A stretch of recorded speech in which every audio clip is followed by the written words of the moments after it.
Today, perhaps more than ever, a human life is spent auditioning for a role that never existed. The stage is crowded with masks, approval, applause, the curated performance of being enough, and yet the soul behind them is starved. Here walks the figure who finally grows tired of the audition. The world keeps flashing scorecards, but the gesture of real power is simply the hand that lowers them to the floor. This archetype, call it the unproven, ceases to beg the tribunal for a verdict. And in that moment, something ancient turns inside the chest like a key in a long-locked door. The Stoics named it sovereignty of mind, a citadel none can storm. The psychologists call it integration. The shadow stepping forward, not as an accuser, but as an ally. When proving ends, being begins.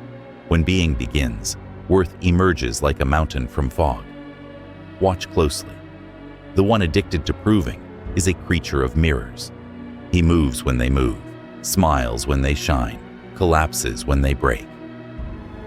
She calibrates every gesture to the imagined gaze of a million invisible judges. The crowd does not exist, yet it rules with iron authority. This is the tyranny of projection, the inner persecutor cast upon the faces of others. Keep chasing their nods, and you will only confirm the suspicion that you are counterfeit. The compulsion to prove is the wound's voice, not the soul's. Seneca warned that the person who seeks their happiness from external gifts hands their freedom to fortune. Fortune, being fickle, will collect its rent daily. Look deeper into the engine behind proving, the primitive equation learned in childhood, that worth is barter. Be pleasing, be useful, be entertaining, be small, be heroic, be broken but not too broken. Then love will arrive with a stamp of approval. That contract lives like a ghost in the nervous system. The body remembers the deals the tongue never signed. You know the ritual. Heart rate quickens before speaking. Hands tighten when criticized. Sleep collapses after conflict. The limbic brain rehearses old alarms while the ego translates them into strategies. Outperform, over-explain, overshare, overfunction. Yet the universe is stubborn. It gives the same lesson until it is learned. Every time the proof is delivered, another proof is demanded. The goblin of almost enough swallows every offering and asks for more. He who ceases to prove does not become passive. He becomes precise. Power turns inward and is forged into character. Marcus Aurelius sketched this discipline. Judge only what is within the will. Measure only what can be governed by reason and virtue. All else is weather. Let the storm rage if it must. The pilot's art is not to calm the sea, but to steer the ship. When approval no longer dictates the route, decisions grow clean. The spine straightens without spectacle. The voice lowers without apology. A boundary appears, quiet, exact, not a wall but a gate, and only what honors the soul is allowed to pass. Observe the dance between ego and shadow. The ego wants the crown. The shadow holds the kingdom. The more the ego chases fame and certainty, the more the shadow multiplies as insecurity, envy, compulsive comparison. Refuse the chase, enter the cave, and the shadow becomes a guide. It will show the places where worth was pawned for applause, where desire was trained to mimic the will of others, where fear painted truth in colors of catastrophe. Individuation is not a slogan. It is the brutal and beautiful labor of sitting with the unloved parts until they become kin. This is why proving must die. As long as the audience is fed, the exiles starve. Feed the exiles dignity, anger, grief, joy, and the audience loses its hypnotic power. Consider the inner feminine and inner masculine, the anima and animus. as two currents in the psyche. When proving dominates, they become caricatures, the masculine turned into conquest, the feminine into compliance. Balance does not come from performance, but from presence. The disciplined witness within holds both currents, refuses to exploit either, and channels them toward purpose. If a man chases worth through conquest, he will be owned by what he conquers. If a woman seeks worth through pleasing, she will be erased by what she pleases. But when each marries the sovereign within, firmness wedded to receptivity, clarity wedded to compassion, work becomes offering, love becomes election, solitude becomes sanctuary. You, listening now, notice the hooks. Where are you baited into display? A compliment that functions like a leash, a criticism that detonates your entire nervous system, a silence that makes you dance for a sound. Notice how quickly the mind converts the unknown into a referendum on your value. Step back. The Stoic move is not indifference. It is disciplined concern. Care about the good that is yours to shape: character, effort, truthfulness, steadiness. Release the rest. If they understand, good. If they misunderstand, keep walking. The sun does not draft press releases to prove its warmth. It rises. He learns this. The compulsion to prove did not emerge from arrogance, but from an early ritual of survival. In childhood's dim corridors, guardians of love posted conditions on the door: perform and be permitted, fail and be exiled to the cold vestibule of silence. The psyche, inventive and terrified, grew a pair of wings called pleasing and perfection, anxious feathers beating to cross the threshold back into warmth. Years later, the ritual endures long after the doorkeepers are gone. This is how trauma becomes architecture: an inner courthouse, a jury of spectral voices meeting at midnight to deliberate over breath itself. One cannot out-argue a phantom jury. One can only dissolve the courtroom by refusing to enter it. That refusal is not defiance. It is maturation. It is the day the adult within gently takes the gavel from the child's trembling hand and sets it down. A Stoic would name this the discipline of assent. Not every thought deserves to pass into belief. Not every feeling earns a crown. He practices the art of interception. Before the mind signs the old contract, the sovereign questions the terms. Who profits when this heart hustles for proof? What is actually threatened here? Status, safety, or just a story about both? The inquiry is cool, almost surgical, not because the soul is cold, but because it has decided to protect its flame from drafts. Emotional intensity is not suppressed, it is shepherded. Grief can sob without recruiting a publicist. Anger can roar without hiring a battalion. Desire can ache without inventing a stage. Observe the economy of attention. Where proving rules, attention is a hostage marched from hostage taker to hostage taker. Every opinion becomes a toll booth on the road to inner freedom. He spends psychic currency as if it were infinite, tipping every passing judge with restless explanations. She writes persuasion letters to people who never applied for admission to her life. Exhaustion masquerades as virtue. Burnout pretends to be moral achievement. When proving stops, attention returns home like migratory birds finding the original shore. With attention comes presence, and with presence comes accuracy. Now actions are chosen, not to advertise worth, but to embody it. This shift is quiet, and it is seismic. Entire careers change orbit. Relationships renovate their foundations. The soul begins to prefer the long harvest to the short applause. The shadow continues its education. When fed, it stops vandalizing the house. Notice how the unloved parts revolt when starved. Sudden jealousy, secret contempt, compulsive overwork, a hunger that eats gold but never feels full. Give them a chair at the table and they bring information. This is the place of betrayal. This is the boundary never set. This is the talent that keeps being traded for belonging. Integration does not mean indulgence. It means stewardship. The sovereign listens, then decides. In that deciding, a new masculine takes form, decisive without domination, and a new feminine rises, receiving without erasure. They circle one another as twins of one law. Jung would call it the marriage of opposites.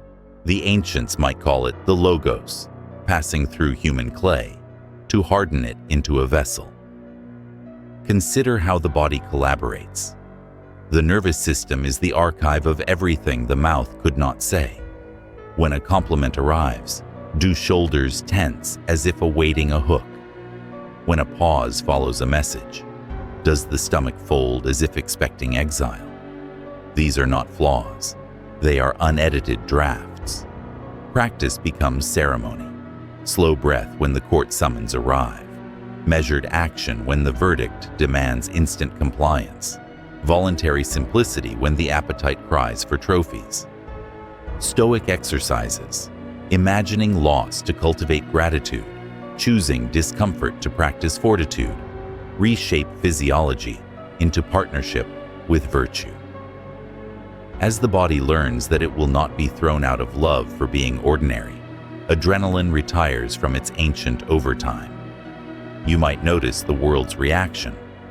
Those who benefited from your audition will protest the closing of the theater. Some will accuse the sovereign of pride when the sovereign is merely quiet.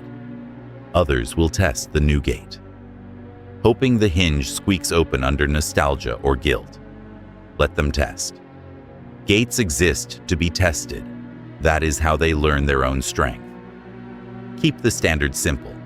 Alignment over approval. Truth over theatrics. Fidelity over fireworks. If a choice violates the soul, no amount of applause can make it right. If a choice honors the soul, no amount of misunderstanding can make it wrong. The reward for such clarity is not universal admiration, but clean sleep. Watch what occurs in work. The performer once chased metrics like a starving pilgrim, chasing mirages, each milestone dissolving at touch. The craftsman appears where the performer bows out. He measures days not by applause, but by fidelity to the craft. One honest paragraph, one courageous decision, one patient conversation, finished without pretense. She understands the paradox. Service given from fullness needs no proof, and therefore becomes proof. Results arrive as weather, sometimes sunny, sometimes storm, but the inner climate remains temperate.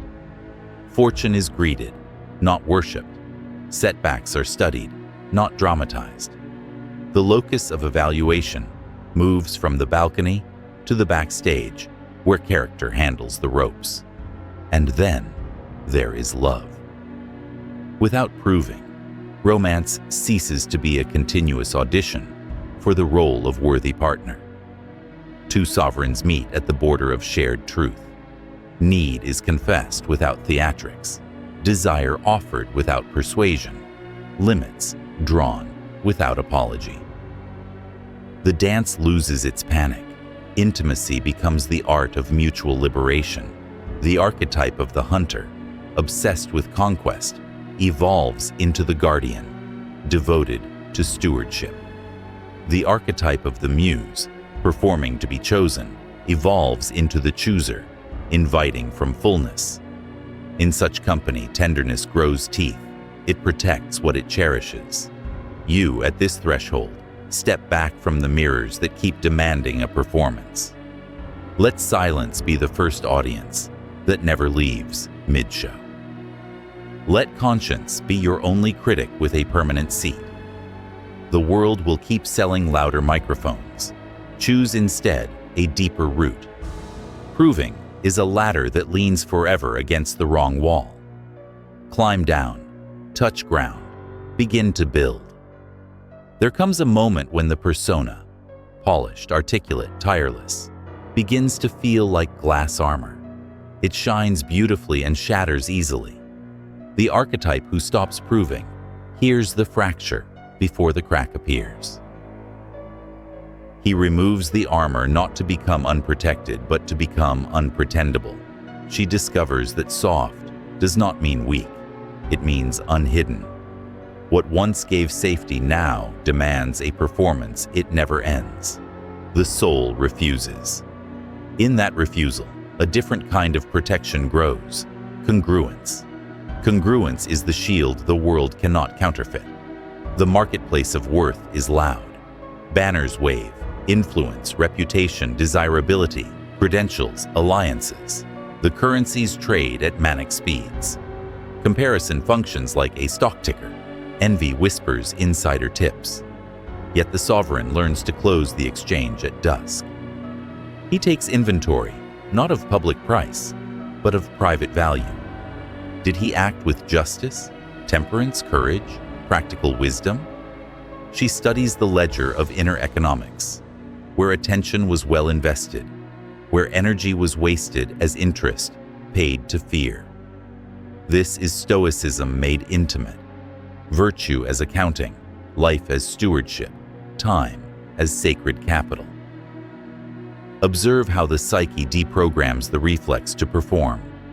The fawn response once stitched survival into compliments and compliance. Now the nervous system is taught a new choreography. Instead of spinning to appease, breath slows to anchor. Instead of rushing to solve every discomfort in the room, stillness tolerates another's weather.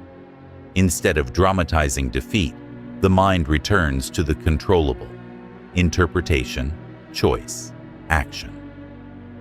Epictetus would approve. External events are training grounds, not verdicts. Inner response is the craft. Over time, the body trusts that love will not be revoked for saying no. Shadow work deepens. The parts that used to sabotage, arrogance, insecurity, manipulation, are unmasked as frightened couriers. They arrive with packages labeled with memories no one wanted to sign for. He stops shooting messengers and opens the parcels. Inside are truths: rage that marks trespass, sorrow that honors loss, fatigue that announces exploitation. She realizes that shame, so often mistaken for conscience, is frequently a counterfeit. Conscience shapes action in the direction of the good. Shame chains identity to an unpayable debt. Transmuted, shame becomes humility. Humility becomes availability to truth. Individuation looks like disloyalty to the roles that once won applause. The hero who fought for admiration lays down his sword to become the builder who raises foundations unseen. The muse who pirouetted for selection becomes the oracle who speaks from the well of silence. The psyche ceases outsourcing authority to the crowd and begins to negotiate directly with the self, the organizing center Jung described as the axis of wholeness. This center does not flatter, it orders. It does not beg, it beckons. Those who answer watch their lives reorder around a gravitational calm. Work becomes sacrament. The craftsman confronts the temptation to decorate rather than to deliver. He learns that excellence is quieter than exhibition. It does not scream because it doesn't need rescue. She refuses the inflation that calls itself brand when it is only bloat. The task is approached with clean hands. No secret deals with vanity. No backroom bargains with fear. Results are accepted as weather, yes, but feedback is not despised. It is studied like a compass read by steady hands. The path bends toward mastery, not spectacle. Reputation may come. If it does, it is greeted like a guest, not enthroned like a god. Relationships begin to breathe. Without the ritual of proof, conversation stops being a courtroom. Boundaries arrive as architecture rather than alarms. There is less rescuing, less begging, less rehearsed martyrdom. A partner's praise becomes a gift, not oxygen. A partner's critique becomes a mirror, not a guillotine. Two sovereigns learn the civility of truth, requests made without demand, refusals offered without drama, affection given without ledger. In such air, desire matures. It stops hunting for parents in adult faces. It seeks partnership, not probation. Notice the tests. The world will present mirrors more seductive than before. Promotions that reward overextension, communities that sanctify burnout, lovers who confuse control with care. The sovereign meets each as a gate. On the lintel is carved a question. Will crossing this require the betrayal of the inner law? If yes, the feet refuse to move. If no, the step is firm. The standard is simple, austere, generous, fidelity to what strengthens soul and service. Seneca's counsel echoes, time is the only possession, given entirely to you, and yet the thing most willingly surrendered. Proving spends it, purpose invests it. There is an alchemy at work beneath the visible choices. Anger, once a spectacle, becomes boundary. Fear, once a jailer, becomes a lookout posted on the ramparts. Grief, once a flood, becomes irrigation for wisdom. Joy, once a performer, becomes a hearth that asks for nothing and warms everything. This is not repression, it is reorientation. Emotion is no longer a puppeteer, it is a messenger whose counsel is weighed alongside reason, value, and vocation. The inner court is reopened under legitimate governance. The gavel falls softly, and sentences are measured, not melodramatic. The masculine within, disciplined and directive, ceases to dominate and learns to dedicate. The feminine within, receptive and revealing, ceases to placate and learns to discern. Together they become a single current, vitality braided with vision. It looks like clarity that can bend and tenderness that can stand. It sounds like a voice unhurried by panic, yet unseduced by passivity. It moves through rooms without scanning for thrones. It measures opportunity by fit, not by fame.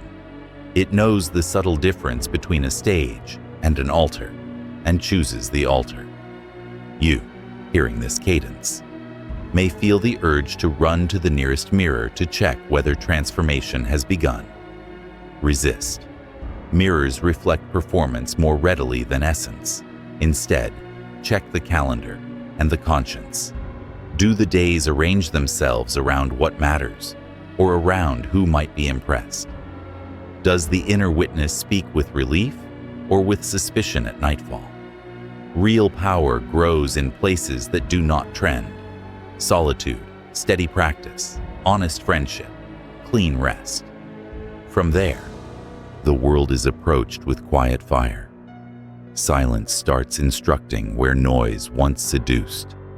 In the sovereign's day, there is an hour that belongs to no one else. No screens, no court of opinion, only breath and the ancient practice of ordering the inner city before the gates open. He surveys the ramparts, what is within command, what lies beyond. He grants jurisdiction to reason and revokes it from fantasy.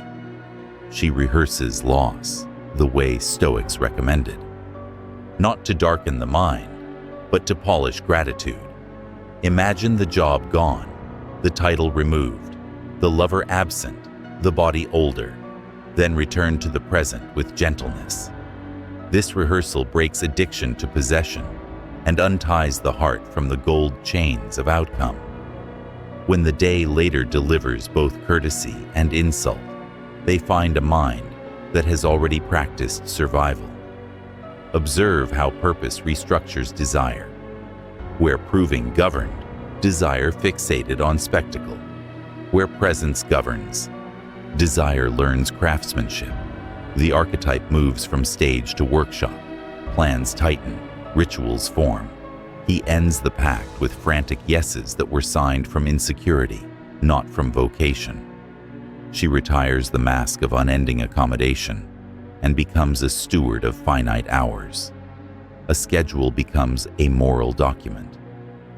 Every appointment has to justify its existence before the tribunal of meaning.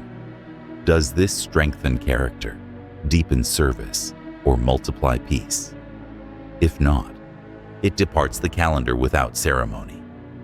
Withdrawal is not war, it is maintenance of a temple. In the underworld of the psyche, archetypes shift their allegiance. The rebel, who once shattered structures to be seen, learns to renovate them to be useful. The lover, who once bargained attention for affection, begins to bring devotion without demand. The sage stops issuing cryptic riddles and starts teaching the practical: how to breathe when shamed, how to pause when flattered, how to negotiate with fear as with a respected colleague, neither obeyed nor dismissed. This is individuation expressed not in esoteric symbols, but in household acts. A conversation finished without manipulation, a project completed without drama, a boundary communicated without threat. The world's algorithms continue to bait the reflex to prove. Badges, rankings, metrics, designed to make nervous systems jump. The sovereign engages them like weather. Checked, respected, never worshipped. He works as though results mattered and rests as though they didn't. She publishes, ships, delivers, and then closes the door on the room where applause or scorn shouts for entrance. Instead of consuming feedback like sugar, it is digested like grain, slowly, with enzymes of discernment. The primary evaluation moves from how did they react to did this embody justice, courage, self-control, and wisdom. Clarity replaces mood as the ruler of decisions. Pay attention to how language transforms. The old tongue spoke in emergency, always, never, everyone, no one. The new tongue practices accuracy, sometimes, often, perhaps, this person in this circumstance. Catastrophe loses its megaphone. Blame becomes smaller, responsibility becomes larger. The mind stops pretending to read the future and instead reads the present for cues to act well. There is less gossip, more gratitude, less complaint, more construction. Words are selected as if building material, shaped to bear weight, not to decorate insecurity. What cannot be spoken without distortion is kept in honorable silence until truth ripens. The body is trained like an instrument. Posture becomes a moral choice. The spine holds the story of sovereignty. Shoulders no longer curl to make room for other people's storms. They square gently, signaling the nervous system that dignity is the default. Sleep returns, not as indulgence, but as strategy. Food becomes fuel for fidelity rather than a reward for performance. Movement is chosen as a way of moving emotion, not as punishment for imperfection. In this ecology, cravings still visit, but no longer rule, because the house has a keeper. Relationships reflect the new order. In friendships, fewer alliances are maintained by gossip glue. More are built on shared labor and quiet joy. Mentors are chosen for integrity over visibility. Apprenticeship replaces imitation. He asks of every bond, does this help both souls become more truthful, more brave, more kind? She lets affection reveal itself through consistency rather than declarations. Apologies lose their theater and gain specificity. What was done, why it missed the mark, what will change. Forgiveness is practiced as releasing the claim to control the other's conscience, not as erasing the implications of harm. Thus, trust becomes a garden rather than a courtroom. Shadow work matures into artistry, The inner critic, once a tyrant, is re-educated into a craftsman's eye. It learns to differentiate between humiliation and instruction. The inner child, once drafted as spokesperson for panic, is relieved of that office and given safer tasks: play, wonder, creativity. The warrior lays down the need to win every debate and takes up the duty to protect the quiet where real insight grows. Under this governance, the psyche stops staging coups. Energy formerly spent on internal civil wars is redirected toward the commonwealth of purpose. Fate remains unpredictable. Loss arrives without appointment, as it always has. Yet response changes. The sovereign practices amor fati, not a sentimental romance with suffering, but a disciplined willingness to meet reality as co-author rather than hostage.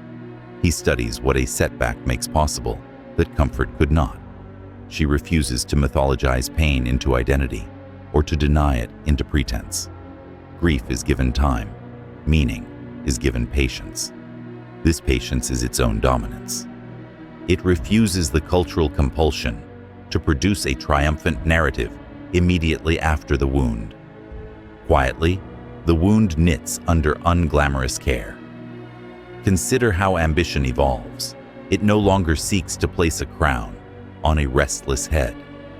It seeks to place good work where the world is thin and needs reinforcement. Recognition might arrive. If it does, gratitude bows without kneeling. If it doesn't, the work remains worthy because the altar is real, even when the audience forgets. This is not laziness. It is loyalty to the right throne. The soul becomes less inflammable and more luminous. Power changes temperature from fever to hearth. You who listen may feel a loosened chain where a collar used to sit. Test it. Choose one act today that refuses the old audition. A boundary set without apology, a task done without announcement, a silence kept when baited into spectacle. Watch the inner weather. Notice the tremor, yes, and also the relief. That relief is the compass. Follow it. When the noise subsides and the theater lights cool, a different music becomes audible. Pulse, breath, the quiet metronome of an untroubled conscience. The archetype who has ceased proving does not become inert. The vital forces that once powered performance begin to irrigate the interior country. He turns those currents toward cultivation. Soil tilled where there used to be stages. Seeds placed where there used to be scripts. She discovers the tenderness of uncompelled action. A generosity freed from public accounting. This is the geography of eudaimonia, good spirit, where character aligns with deed and deed aligns with truth. The old economy of worth collapses, and in its place rises a Sabbath of the soul, a rhythm that treats existence not as a brand to be scaled, but as a garden to be kept. Here, individuation completes a turn. The self, steady, luminous, unhurried, draws the scattered actors home. The anima no longer performs numinous softness to purchase shelter. She becomes the well from which insight is drawn. The animus no longer brandishes certainty to patrol fear. He becomes the bridge that carries intention into action. Their union does not look like spectacle. It looks like coherence. In the hall of mirrors, reflections once multiplied anxiety. In the hall of wholeness, reflections disappear because the gaze no longer leaves the center to seek itself in surfaces. Jung would say the opposites have been held until they revealed their kinship. Epictetus would say the will now aims only where choice can aim. Both would nod at the same phenomenon: tranquility without stagnation, power without proclamation. Watch how this power chooses its battles. Every provocation is an invitation to audition. Almost none deserves acceptance.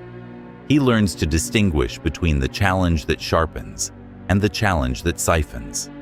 She practices a noble indifference to drama that exists to harvest attention. It is not contempt, it is conservation.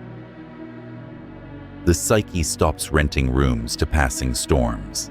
In their place, windows open to weather as it is, sunlight received gratefully, rain respected as nourishment, thunder considered without superstition. When insult arrives dressed as counsel, it is sifted.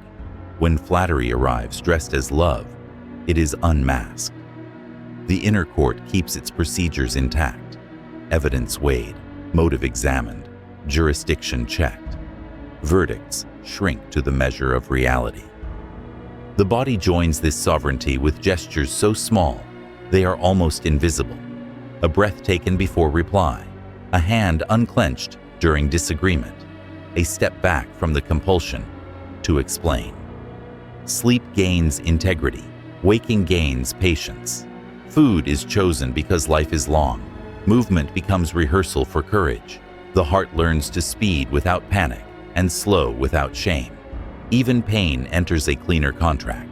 It signals. They listen. They respond. No melodrama, no denial.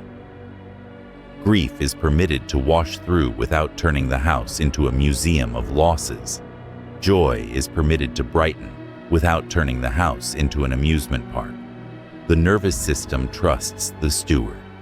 Work, once an altar to the ravenous god of performance, becomes a temple to service.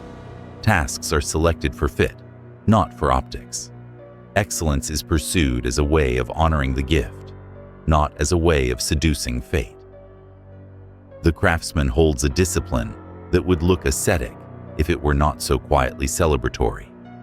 He shows up on ordinary days with ordinary hands and finds that ordinary practiced love is an extraordinary instrument.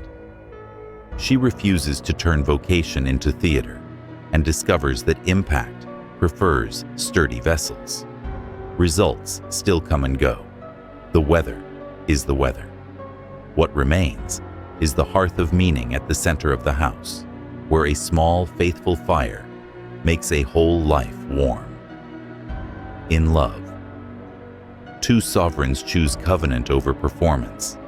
They meet not to complete each other, for neither is half, but to conspire for one another's flourishing.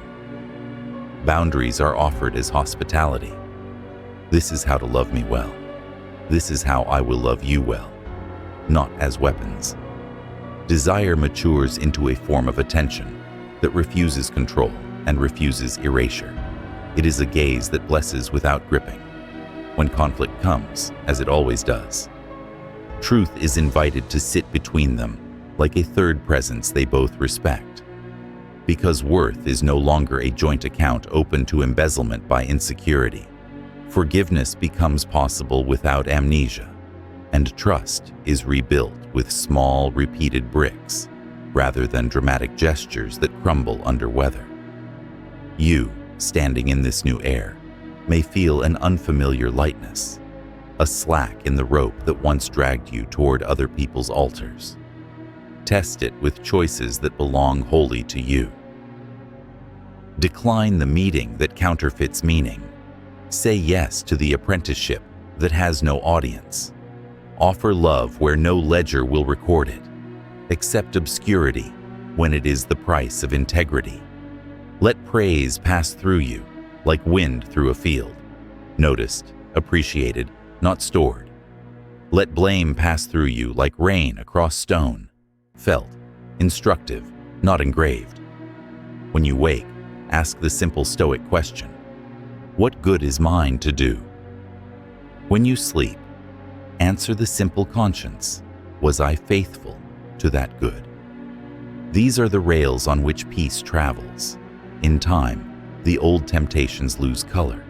The audition hall stands empty, its lights humming to themselves. The mirrors gather dust. New rooms fill. A study where wisdom is copied into habit. A workshop where skill meets sincerity. A kitchen table where laughter requires no choreography. A porch where evening arrives. and finds the soul already at ease. This is power, clean, quiet, generative. It is not a crown, it is a root. It does not raise the voice, it deepens it. It does not demand an audience, it makes one unnecessary. The story ends the way all true transformations end, not with a coronation, but with a steady sunrise over a life that now belongs to its steward. External validation is greeted like weather, not worshipped like God. The shadow sits at the table as a respected citizen. The inner feminine holds the flame. The inner masculine protects the flame. The self radiates through both without costume. What remains is the dignity of chosen presence, the unadvertised joy of being aligned, the relief of a love that no longer bargains for its right to be.